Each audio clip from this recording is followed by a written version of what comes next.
because I get to spend some time with you. Well, the past 2 weeks, we've been talking about some of my favorite ingredients. Do you remember what they are? Coconut, lemons, and today we're gonna bake with another one of my favorite flavors. Do you think you could guess what it could be? Not chocolate, that's a good guess. It is apples. We're gonna make an apple cinnamon cake today. I found this recipe many years ago in Cooking Light magazine, and according to Cooking Light, this apple cinnamon cake is usually made around Hanukkah. But my family loves this cake so much that we make it all year long, and I'm a big fan of that. If you like something, why only have it once a year, right? Well, let me show you the ingredients we're gonna need today to make this delicious cake. We're gonna need 1 3/4 cup of sugar, a 1/2 cup of butter that's been softened, 6 ounces of cream cheese that has been softened, 1 teaspoon of vanilla, and 2 eggs. You're also going to need 1 1/2 cups of flour, 1 1/2 teaspoons of baking powder, a 1/4 teaspoon of salt, and 2 teaspoons of cinnamon. And you're also gonna need apples, the star of the show today. So these are Rome apples. You can use any apples that you like. You need about 3 cups. I never really measure the amount of apples I'm putting in. I eyeball it. As long as it's about 3 cups, I'm good with that. So just a word about the sour cream, cream cheese, milk, yogurts. Whenever you see me baking with those, I almost always use the low-fat version. Personally, I find that you rarely need to use the full fat. You might as well save the calories, in my opinion. On the flip side of that, I never use 0 fat. I find that you do need some fats in your baked goods to make them taste extra yummy. So that's just a little tip right there. So the first thing we're gonna do is mix together the flour, the baking powder, and the salt in a separate bowl.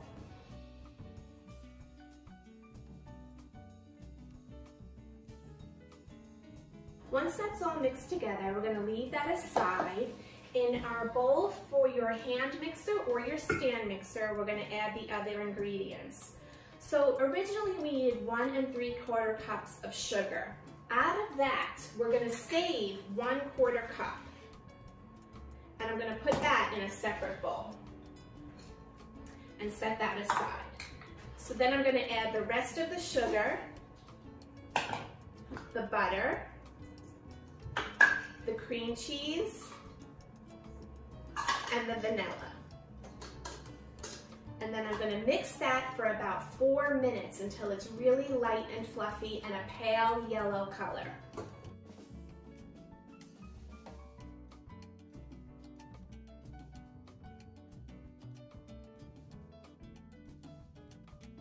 So that's been mixing for about 4 minutes.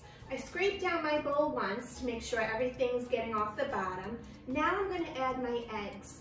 I'm gonna add them 1 at a time, making sure everything is mixed together after each egg.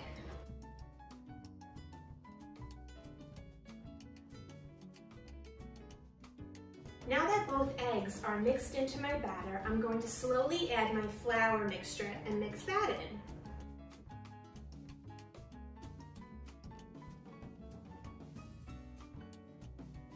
So you can see the batter's all mixed together. It's a light yellow color. Now it's time to add the apples to our batter. We're gonna peel them and chop them. Not too fine because we don't want them to be too small in our cake. I should mention that you probably don't want to cut your apple before you make the rest of the cake because then the apple can turn brown. So that's why I wait until the last minute until I add it to the batter. So I have a core that I put down into the apple and pull it out, and it takes the core right out of the apple. Makes it easier for cutting. But if you don't have one of these, you can just chop up around the core or use one of those apple slicers and then chop up the slices.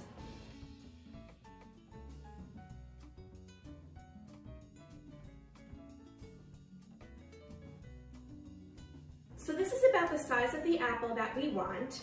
When I cut up the 2 apples, I felt like it didn't quite make 3 cups, so I decided to add in another apple, whatever you prefer. Remember that 1/4 cup of sugar we put aside?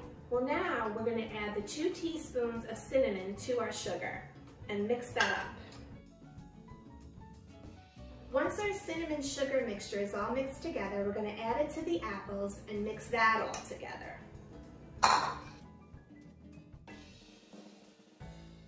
After the apples are all nice and cinnamony, we're going to fold them into our batter.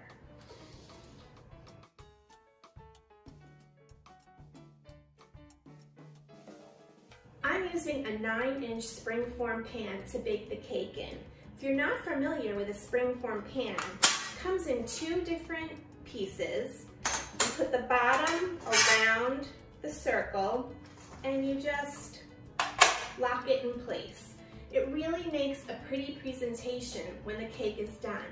If you don't have a springform pan, you can use a regular baking pan, but the cake comes out so pretty and you want to showcase it, so that's why I'm using a springform pan.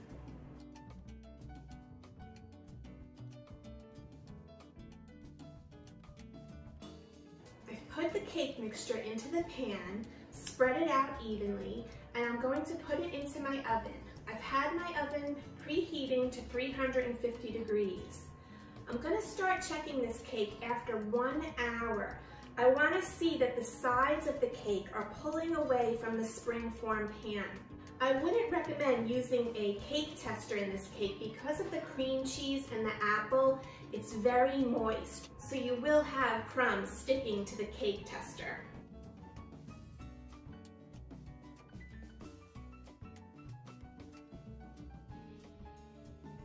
The cake started pulling away from the sides of the pan, so I decided to take it out of the oven. You can see what a beautiful golden brown color it has. I've let it rest on this baking sheet in the pan for about 15 or 20 minutes.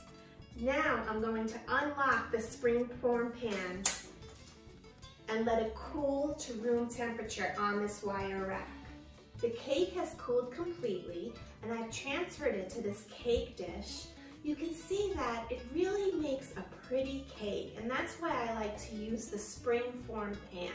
Let's cut into it and see what it looks like on the inside. So here's a slice ready to eat. It's very moist and tender. I've been waiting for this all day.